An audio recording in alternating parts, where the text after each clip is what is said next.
আপনিও তাদেরকে ভালোবাসুন, জোরে বলুন সুবহানাল্লাহ।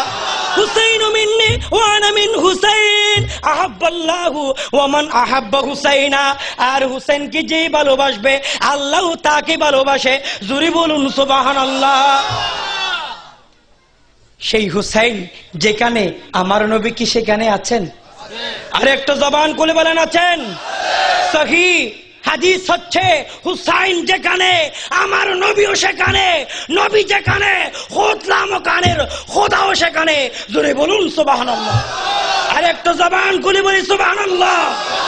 সেই হুসাইন আজকের মাহফিলে আছে কিনা? আর একটা জবান খুলে বলেন আছে কিনা?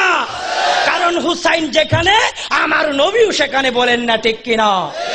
এই হুসাইন দেখেন, জুলফেজুন জুল কিতাবের ভিতরে লিখতেছে আল্লামা আশরাফুল কাদেরী রহমতুল্লাহ আলাইহি বয়ান দিচ্ছেন যে একজন মহিলা, বেদিন মহিলা, ইনি কোনো মুসলমান ব্যক্তি ছিলেন না, ওই হিন্দুর মেয়ে, উনি বড় সুন্দরী রূপবতী ছিলেন। ওই মহিলাকে যখন একজন বর এসে প্রস্তাব দিল, আপনার মেয়েকে বিবাহের পয়গাম দিলাম, মা তো রিসিভ করেন নাই, বাবাও রিসিভ করেন নাই, বলে আমার মেয়েকে এমন একখানা পাত্র নিয়ে বিবাহ দিব যার সাথে উপযুক্ত হবে, একজন স্বর্ণ অলংকারের ছেলের সাথে বিবাহ দিচ্ছেন।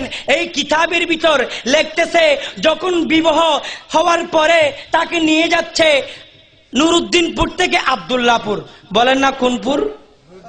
এ হলো নুরুদ্দিনপুর, ছেলের বাড়ি হলো আব্দুল্লাহপুর। নিয়ে যাচ্ছেন, হঠাৎ করে এই যে মাঝখানে একটা পথের মধ্যে একটা পাহাড়ের গুহা ছিল, ওই গুহায় যেই ছেলেটা প্রস্তাব দিয়েছিল এই যে বিবাহ করার, ওই ছেলেটা বলে আমি তার ইজ্জত লুণ্ঠন করব। যখন ওই মেয়েকে গাড়ি থেকে নামানো হলো, আর ওই মুহূর্তে হরে রাম তার মুখে আসে নাই, হরে কৃষ্ণ তার জবানে আসে নাই, তার জবানে একটা পার্সনের নাম মুবারক এসেছেন, তার নাম হচ্ছে ইমামে হুসাইন, জোরে বলুন না সুবহানাল্লাহ। হঠাৎ করে তার যখন আর শরীরের মধ্যে আঘাত করা হচ্ছে, কাপড়ের উপর কাপড় ধরা হচ্ছে, ওই মুহূর্তে তার জবানে বের হয়েছে ইয়া হুসাইন বলতে দেরি। আর যেই তরবারি আলী মাকাম ইমামে আলীর হাতের মধ্যে ছিল, ওই তরবারি কানা যখন ইয়া হুসাইন বলতে দেরি ওই মহিলার হাতে চলে এসেছেন, জোরে বলুন না সুবহানাল্লাহ।